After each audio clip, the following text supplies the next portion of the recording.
Good morning, student. Today is 7th of April. Chapter 1, topic lymphatic system. So lymphatic system हमने last lecture में थोड़ा सा introduce कर दिया था आपको. ये बिल्कुल साइमल्टेनियस ब्लड सर्कुलेटरी सिस्टम का ही चलता है. इसके पार्ट्स की आज हम बात करेंगे. It has 4 parts: lymph capillaries, lymph vessel and lymph nodes. First of all, what is the lymph? It is a light yellow colored mobile fluid connective tissue which drain into the lymphatic capillary from intercellular spaces. ठीक है, जितना भी आपका light yellow colour का होता है almost जो blood plasma होता है उसी से इसको रिजेंबल किया जाता है. ये भी एक तरीके कनेक्टिव टिश्यू है. कनेक्टिव टिश्यू क्यों बोल रहे हैं बेटा इसको? क्योंकि ये कनेक्ट कर रहा है वेरियस पार्ट्स को which drain into the lymphatic capillaries from intercellular spaces से. It has 2 parts. इसके 2 पार्ट में इसको बांटा गया. लिम्फ को जैसे आपने ब्लड को 2 पार्ट में बांटा था, ऐसे लिम्फ को भी 2 पार्ट में बांटा गया. यानी इसका कॉम्पोजिशन 2 पार्ट से मिलकर बना है: plasma plus lymphatic cells, lymphocyte cell. Plasma is a fluid matrix which is similar to the blood plasma. ये मैंने आपको पहले भी बोल दी बात कि प्लाज्मा जो है फ्लूइड मैट्रिक्स होता है जो बिल्कुल ब्लड के प्लाज्मा जैसा ही होता है. इसके अंदर प्रोटीन, डाइजेस्टेड फैट, जर्म्स और फ्रेगमेंट ऑफ डेड सेल्स मिलती हैं. जबकि लिम्फोसाइट जो है ये स्पेशल टाइप के WBC होते हैं. WBC क्या है बेटा? White blood cells. पहले हम लिखवा चुके हैं. और ये किससे क्या करती है? इन्फेक्शन से हमें बचाने का काम करती है. It is also called as ECF. Lymph को हम एक दूसरा नाम भी देते हैं एक्स्ट्रा सेलुलर फ्लूइड. और extra cellular fluid because it baths the cell, क्योंकि सेल के चारों तरफ ये भरी हुई होती है और सेल के बाहर ये प्रेजेंट होता है. It flow only in one direction. ये हमेशा एक ही डायरेक्शन में बहता है. From that is from tissue to heart.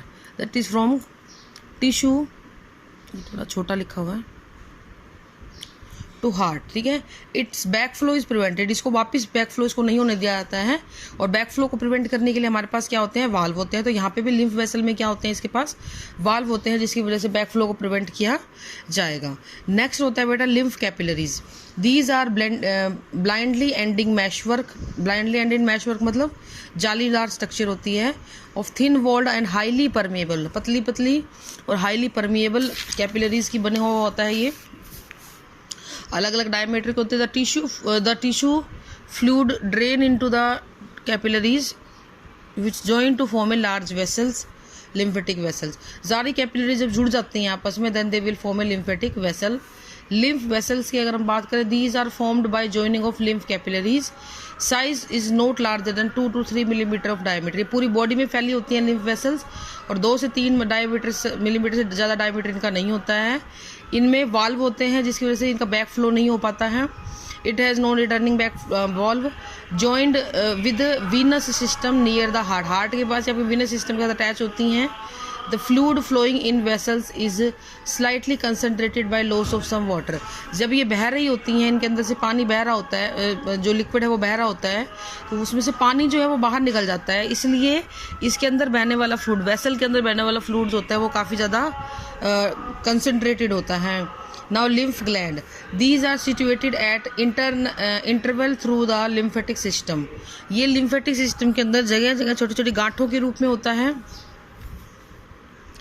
These are masses of reticular tissue wrapped in A capsule of fibre tissue. इसमें रेटिकुलर टिश्यू का एक बहुत बड़ा झुंड सा होता है जिसके ऊपर फाइबरस टिश्यू का एक कवर चढ़ा हुआ होता है. Capsule lymphocytes are accumulated here. यहाँ पे लिम्फोसाइट्स होती हैं, ये एंटीबॉडीज प्रोड्यूस करती हैं ताकि हमारे इम्यून सिस्टम को बूस्ट मिल सके. ये हमारी बॉडी से बैक्टीरियाज को और फॉरेन पैथोजेंस को रिमूव करने का काम करती हैं. So we will discuss the functions of the lymphatic system. It carry digested fat. It drain excess fluid from the CF back into the blood. तो ब्लड के वॉल्यूम को इंक्रीज करने में ये हेल्प करती है. It carry CO2 and nitrogenous waste. It protect the body by killing the germs. अगर मैं आपको इसका थोड़ा डायग्राम दिखाऊं तो you can see it here. देखिए जरा, ये आपका एक लिम्फेटिक सिस्टम का डायग्राम है बेटा. सॉरी, इसमें आपको ये जो गांठें दिख रही हैं छोटी छोटी ये हर जगह, these are the lymph nodes. यहाँ पे भी हैं, देखिए ज़रा, यहाँ पे भी हैं. ये सारे लिम्फ नोड्स हैं. ये आपका लिम्फ वेसल्स हैं. लिम्फेटिक डक्ट यहाँ पे दिखा रखी है. ठीक है, इस तरीके से पूरा फैला हुआ जाल इनका होता है. Next comes the transportation of material in plant. अगला हेडिंग है हमारा transportation of material in plant.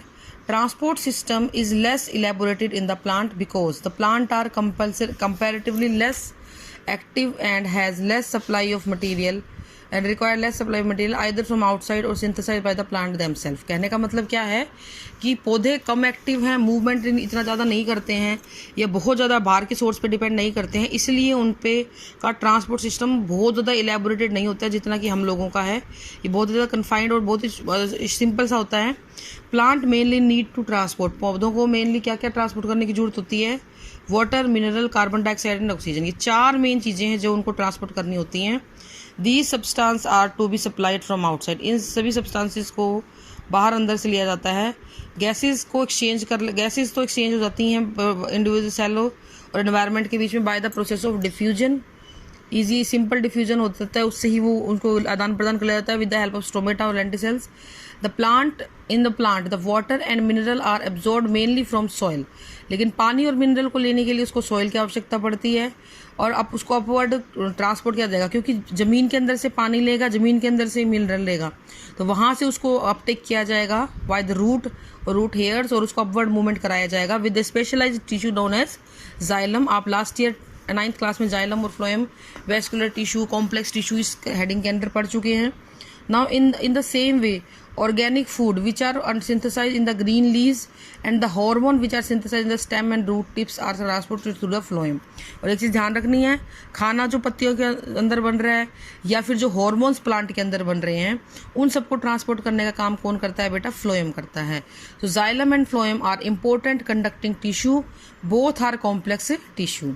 तो 2 तरीके के ट्रांसपोर्टेशन हम प्लांट में पढ़ेंगे यहाँ पे, पानी का और मिनरल का ट्रांसपोर्टेशन, फूड और अदर सब्सटेंसेस का ट्रांसपोर्टेशन।